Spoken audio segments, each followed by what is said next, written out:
Okay, it's good to have you back. Let's now start talking with you. And what are we going to talk about today? Location of petrol stations in this part of the world. And I'm still here with Dave Obokwasle. It's a weekend show. Let's go.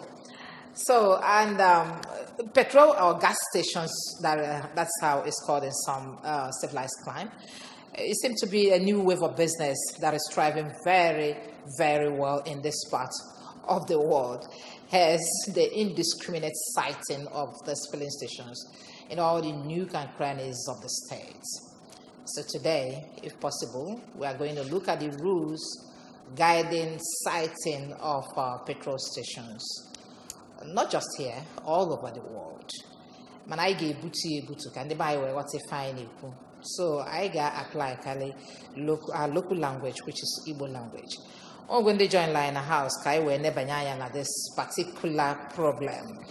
The first person is Comrade Peter Ngosu. He is the SSA to Governor Obiano on petroleum matters. Comrade Peter, you welcome. Good morning. Thank you. And we also have Ozompo Captain Francis Anyukwa. He's an SC captain. Welcome, Ozompo. Thank you very much. No. Odimakai Bido from you, Peter, Comrade Peter. Kedu ai manai weli wu na edebelo makaelo filling stations kage si we loya ebaga loya meters, how many meters and measure and all the rest of things. If anya na make we observe na this side of the world. You're welcome. Thank you. My name is Comrade Peter Ngosu, Assistant to Governor on the Petroleum and the PTB and the Union Matters. Before then, I'm the Grand Patron, Nigeria Union of Petroleum and National Gas Workers, Nigeria. So I've been in the oil field more than 15 years. Not just being a oil industry. I'm also a worker. Mean worker, where the people are lifting the product, where the people are loading it. Comrade, Kaisuke, this thing we affect very well. Oh, it's okay. I don't want to put the product.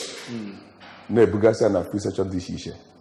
I don't want to load the coin at depots. So, ne check if you basari. So, if engineer kuwe water na mama care of ma. One, Anambra State. Some free stations emit to standard. Any required. Ijuwero free station. So my name is gonna because of 81st world in Nigeria in general. One year our free station. Government is now aware. First, before you build a free station, you boost on water. If I'm not you to physical plan, then your plans to them. So, HNSCA, Habeas Supervision, make sure yes, now that place do okay for free station. Normal affect public and they don't want any danger. Because the fiscal board of the states. Yes. So you motor police, motor fire service, all this is EA put each together. Where we send before you make a well police station. Yes. What the Mazop can you be an ebino? Kedu if in the Ganya focus at the police station, no, I catch a Anambra State. I not take it in Banya. Or catch a Anambra State, Tanya. Asigi Pube. Filling stations in Anna fair meets standard. If all question able, the rules guiding siting of filling stations. Thank you very much. That's all. More than when I won for 22 years. And I've been privileged to have seen the world. I haven't traversed the entire ocean of the world, Pacific Ocean, Indian Ocean, Atlantic Ocean, by virtue of the attachment with the British. British trained me up to captain. I had the British education and the exposure.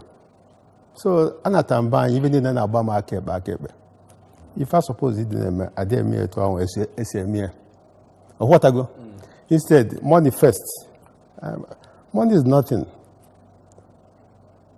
The quality of money, the value of money is attached to what I go, the input people name, and they to say maybe. You know about Ojelo filling station, Ebendu Madibi. We are talking of life. Life is paramount and sacrosanct. Of what I go. So in Dubai, to which even in basal safety. Of what I go. Okay, Jenna, each of my even Jenna NMPC filling station. Evaluate their filling station and compare it with Nkedusini Mobodo. Reach the same standards. No. What I go, you have articulated vehicles, this tanker that carry this in a bulk, petroleum product in a bulk. Those vehicles supposed to have unfettered access to the petrol station. They don't have to start meandering and maneuvering and then causing traffic chaos, obstructing traffic. But this is what is in vogue, and people take it as normal. Motorway, in the process of entering to go and discharge the product, motorway fota, fail break, hit, and what will happen? There will be instant explosion, and that place will be engulfed with fire. All right.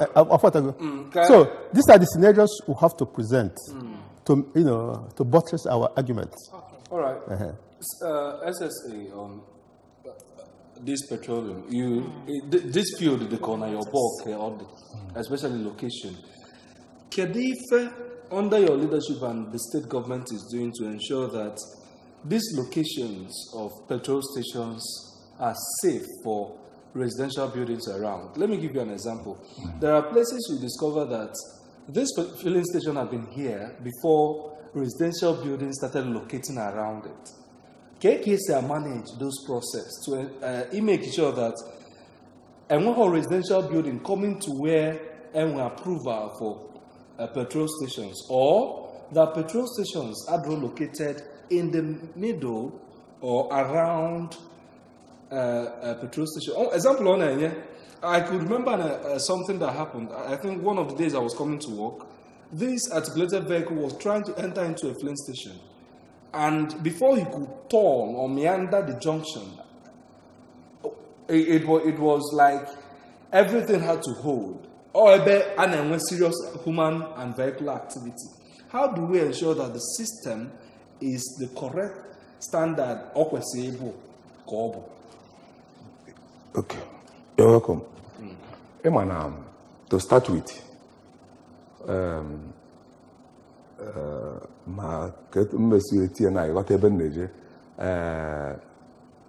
Anambra State, under the watch of our able governor, Dr. Madabsku Wirobiano, Abukodike, on a try Ike, because I'm a free station. Also, you go there na ebe mmadụ ebiro with time mmadụ ebido ebe ahụ niile because mmadụ investment once etikwa na something or na attract development there. Okay. More especially police stations, school and others.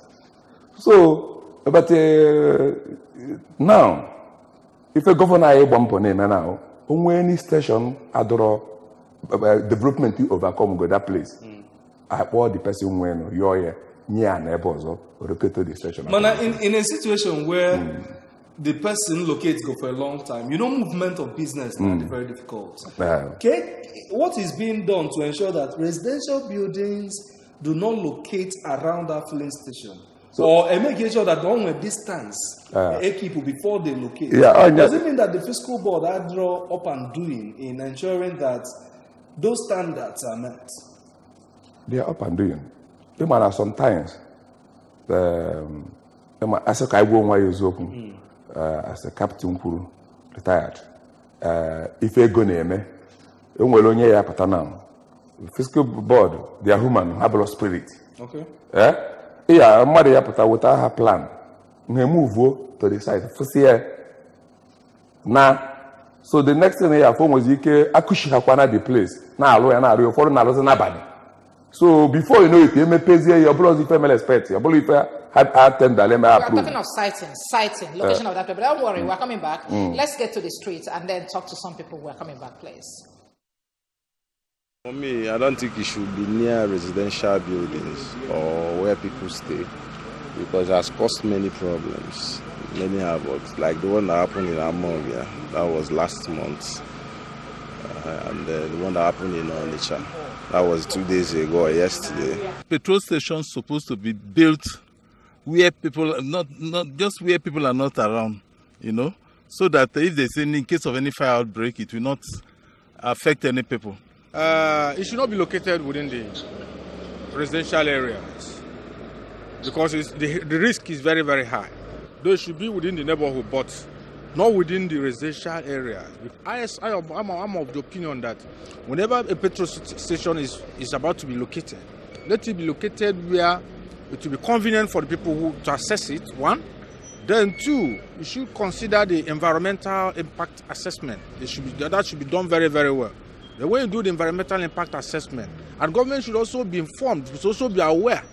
There should be policy guidelines that guide some of all these things. Because at times the policies will be there, but people don't go through the policies. Then the policies and the, the framework that guides it, people should adhere strictly to that to make sure that they respect what the policy is saying about the siting of the filling stations. There is rules to put on petrol stations all over Nigerians. And I would rather advise that those rules should be fortified so that it can work. Because a lot of petrol stations are near the house and is a very big risk. In Anambra State, the governor is trying his best to make sure that petrol stations are fixed on stipulated areas as the rules regulates. So I will advise the petrol owners, tanker owners, or station owners to go to the rules and follow the rules. Okay, good to have you back. We are still looking at the location of filling stations in this part of the world. And the guests we have in our house, Comrade Peter Mosu and Ozom. Ozom Captain Francis Anyokwa. Fana fe metu ku akadiko siwe de mana onwele by truck I met work of ma. I never bega and if government name to make sure na aside these filling stations very well come and amending matter effects.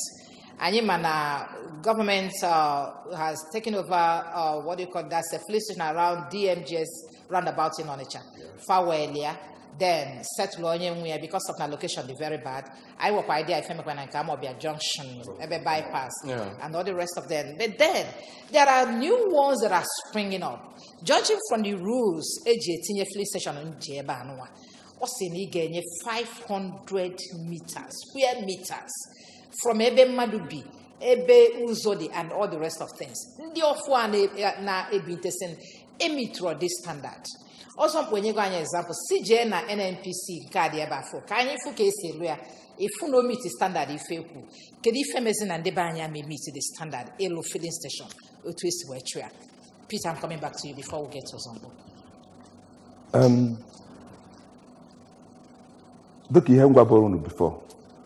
Now, some low free session knows all, but since you take over as SS on petroleum and union matters, Anama Bambo, here and then news. Onye chelo free station, Yameka Malo, Kaidanene, the sure, no meeting standard. Are you trying to say no when without government being aware of it? Yes. Or the possible. All the possible. When you are building a kitchen in your village, ndị asụ there, ba bịa mark anya. Go for filling station along the road. I'm going to something now. If you got so we are human. We are right plus spirit. Okay. Yeah. Mado causing like a prison yard. Name something there. Imam we find name. Until before you know it, you may pay gas in office session. Let's say, for example, when Kaloro na Enuguku. I'm on Oluko 1 week. Before I get bidole, no ke buleke we but I got all na something there. Before I launch there, mona fiscal mona chike director of fiscal planning. Before I know there, Elevegapia. During this campaign period, you know, on a village here to make sure that no derival. Before you know this topic, we don't have much time. We have several people. Okay. Several people joining us. When the call is coming again, we'll take 1 or 2 persons. And also, when it's my turn, yes, you will come in. Hello.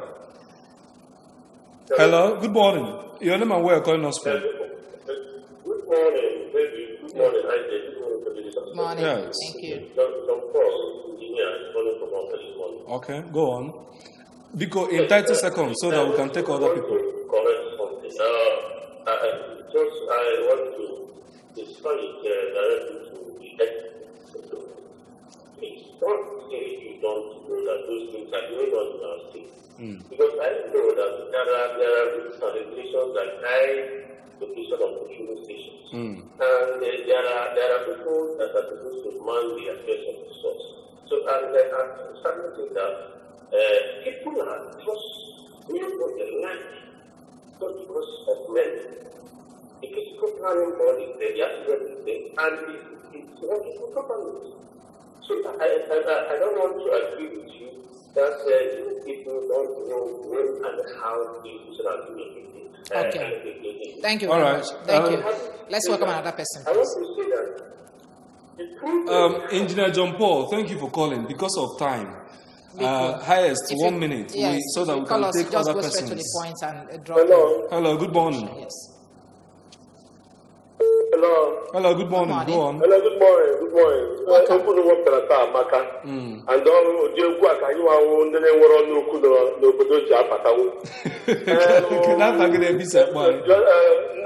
chief, captain.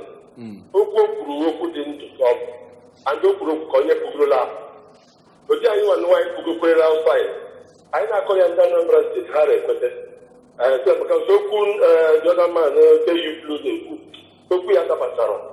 because I know Did feature you? Don't judge our guest. Make your own contribution. I know.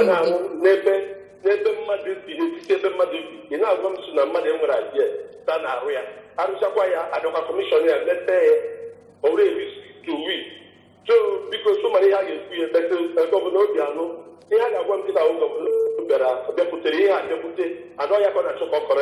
Yes.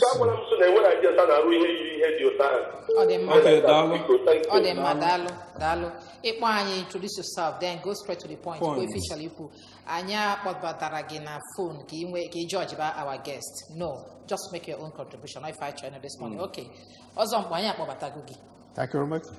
Get it fire game, Yes. More captain of ship in foreign lands. Okay. I commanded supertanker in Kuwait, biggest ship in the world. That is by the way. I am not buying. I experienced actually with it. Okay. If it didn't happen, why is the government there? Government is there to save life and properties. Just as when I was a captain, my ultimate responsibility is the safety of the ship and lives. So the most important here is that government has got the paraphernalia of security to impose on people what she wants the people to do. Ndị be That's anyị not something. esika. No. Ndị be anyị esika Look, ọzọ. we are not. Gọọmenti chọkịta ka ewenye nnukwu ha mafa asị na egbu ofa na a na-emechebe fasi. No, it's okay. It's Na okay. fa na-adịkwa We na have private to. enterprise. No, we have to. Na gọọmenti enyekwa for ọlụ family No, we have to bring our people to the level we want. Not a Okay, bit so level. how? So there was an accident that happened at Onisha. Petroleum tank, gas, or the Shako, around the. Yes, Abiweka. No, not Onisha, around the Newe, I think 2 years ago. Okay. Moto, Pagas, Bata. People line up now by Vena. And it exploded. Because you have allowed that gas to have some rest for some hours before you start dispensing it. And it happened and killed so many people. Enlightenment. What do you find? You understand what I'm saying? Okay. Hello. Hello, good morning. Your name and where you calling us from?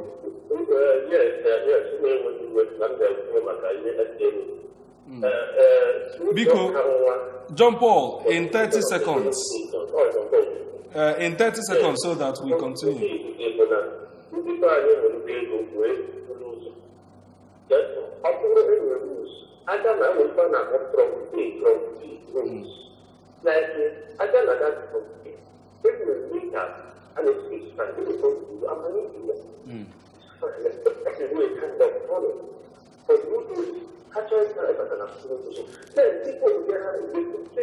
When you have the kind of responses you make, you don't go and decide the solution there. All right, thank you.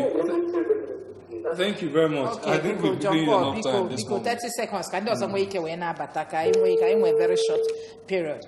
Now, SSA, Comrade Peter,